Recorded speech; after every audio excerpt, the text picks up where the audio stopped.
Nadis, Batang Quiapo yan ha. Batang Quiapo pa rin.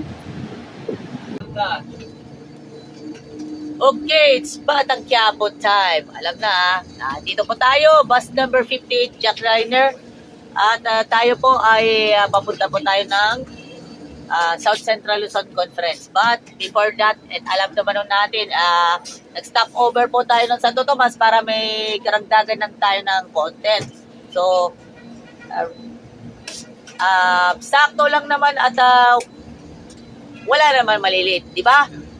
At kailangan may pahinga mo lang pahinga lang naman ng breaks kasi syempre mahirap na pag yung brains na magsiksik, alam na this. Kaya po, yan tayo ay nagbigay tayo ng syempre nung moment para sa mga visitors na OPA. Okay? Thank you.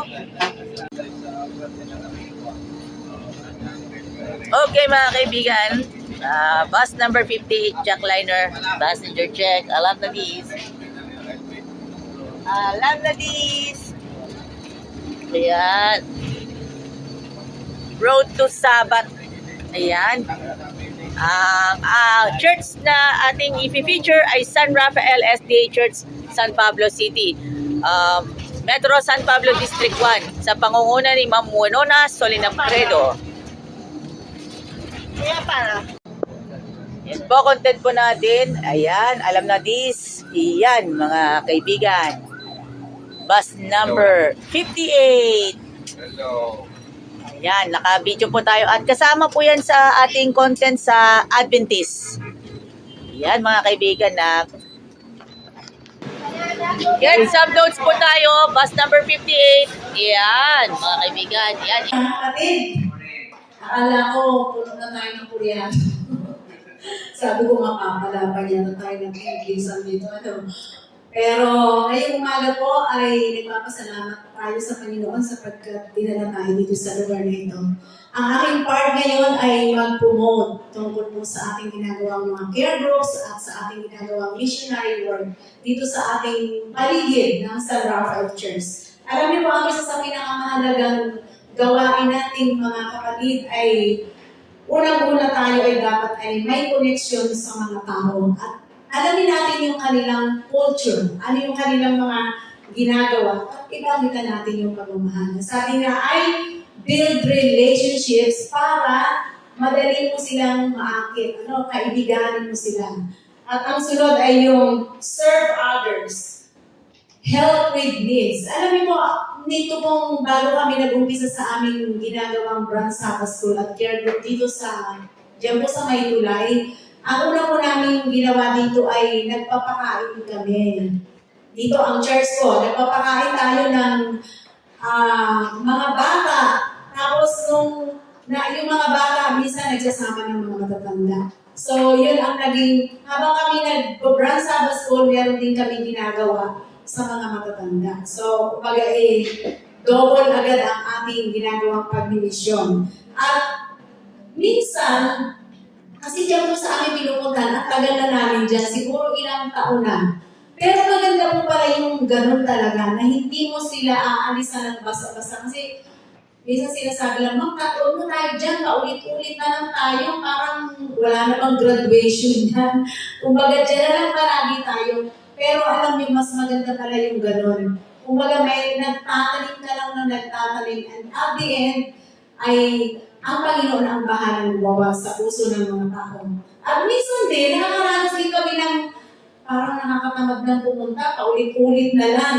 Pero alam niyo, nung Sabado, may feeling ako na parang, huwag na kayang pumunta, yung parang magre-reason ka ba na ang sakit ng ulo, yung bang lagi na lang nandun.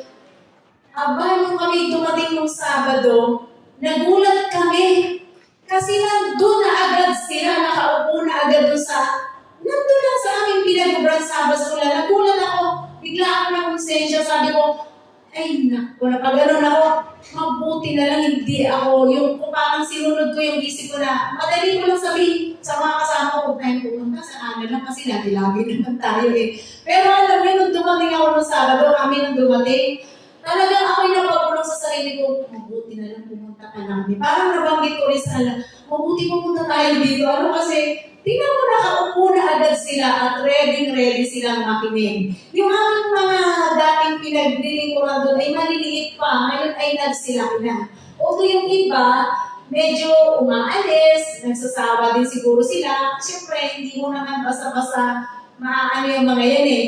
Pero, mayroong mga natitira. Kumbaga, may dumadating, tapos may come and go sila. Nakakatuwa at ang dami na nilang alam na awit, marami na silang mga alam tungkol sa Bible, at iba-iba yung aming ginagawa. Kung ano-ano yung mga application na ginagawa namin para hindi sila masawa. Yun po ay sa tulong ng dito pong mga bataan at saka si Ma'am Thea at saka si Len. Kaya natutuwa kami na ang mga batang ito ay pag nakikita kami ay talagang binabati kami, ma'am, laging nakakatawa na pag nandiyan na sila, parang tuwang-tuwa sila, excited sila.